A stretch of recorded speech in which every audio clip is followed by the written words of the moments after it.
दुर्वासा ऋषि ने कहा, जिस 3 लोक 14 भुवन का तुम्हें इतना अहंकार है ना, मैं श्राप देता हूं वो तुमसे छीन लिया जाएगा।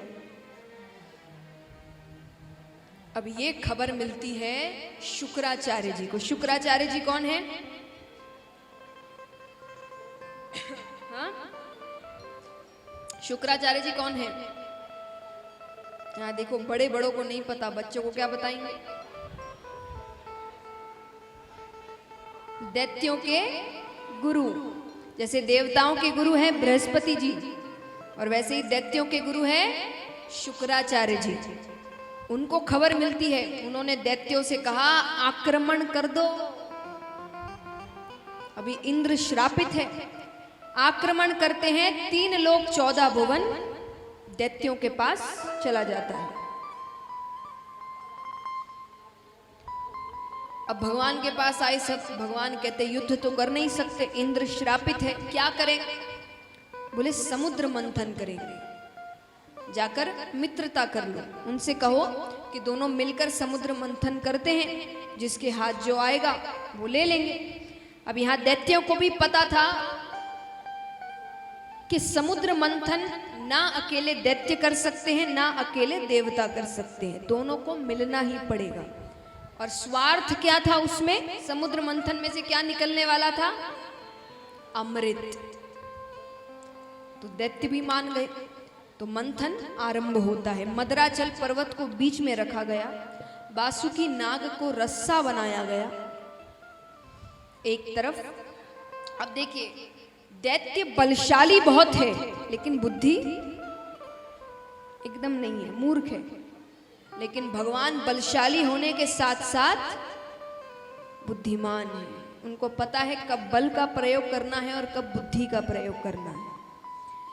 तो भगवान ने देवताओं से कहा कि तुम जिद करना कि हमें नाग के मुख की ओर रहना है। 2 कोना है ना, जब नाग को रस्सा बनाया गया है तो एक तरफ नाग का मुख आएगा, एक तरफ उसकी पूंछ। तो भगवान कहते तुम जिद करो कि हमको तो मुख की ओर रहना है। वो जिद करने लगे।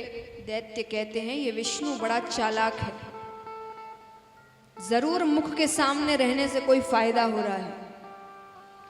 दैत्य कहते हैं हम राजा हैं, अभी हम मुख की ओर रहेंगे। भगवान कहते बात तो सही है, राजा तो यही है, कोई ना हम पीछे चले जाते हैं। भगवान पीछे चले गए। अब मंथन आरंभ करने लगते हैं तो पहले तो वो पर्वत डूबने लगता है। तब भगवान ने कच्छप अवतार लिया और अपनी पीठ पर उस मदराचल पर्वत को रखते हैं। अब जैसे ही मंथन कैसे आरंभ करेंगे? दोनों अपनी अपनी तरफ से उसको खींचेंगे। जैसे ही सांप को खींचा, सबसे पहले उसके मुख से विष निकलता है। तो मुख की तरफ जो दैत्य खड़े थे उसमें से आधे तो वैसे ही मारे गए,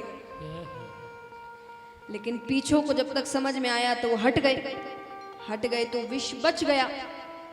अब देखिए, समुद्र मंथन में कोई भी चीज निकल रही है वो वापस समुद्र में नहीं जा सकती, अब सबका इस्तेमाल करना पड़ेगा। तो विष का क्या करे? कोई लेने को तैयार नहीं। तब विष्णु भगवान ने कहा महादेव जी के पास जाओ। महादेव जी मान गए। पार्वती माता कहते ऐसे कैसे मान गए? आपकी मृत्यु हो सकती है। महादेव जी ने कहा जग कल्याण के लिए मृत्यु हो भी जाए तो क्या दिक्कत है? पार्वती जी समझ गई ये ऐसे मानने वाले नहीं। चलिए, इनके भोले होने का फायदा थोड़ा मैं भी उठाऊं। भक्त तो उठाते ही हैं। कई ऐसे भक्त हुए जिन्होंने महादेव जी से कुछ भी मांग लिया और बाद में फिर महादेव जी पे हावी पड़ गए। तो पार्वती जी ने कहा कई ऐसे हैं जो उनके भोलेपन का फायदा उठाते, मैं तो अच्छा ही कर रही हूं, मैं भी थोड़ा फायदा उठाती हूँ। कैसे? पार्वती जी कहती आप मुझसे प्रेम करते हैं? बोले करते हैं। तो आपके शरीर में मेरा स्थान कहाँ है? मैं कहाँ रहती हूँ? महादेव जी ने कहा आप मेरे हृदय में रहती हो। तो बोले वो विष तो गले से हृदय में भी उतरेगा। बोले उतरेगा तब तो मेरी भी मृत्यु हो जाएगी, आप पर पत्नी हत्या का कलंक लगेगा। महादेव जी कहते नहीं, तो महादेव जी ने कहा अगर ऐसा है तो मैं उस विष को गले से नीचे उतरने नहीं दूंगा। तब से महादेव जी का नाम पड़ा नीलकंठ। बोलिए नीलकंठेश्वर महादेव की। तो महादेव जी ने विष ग्रहण किया।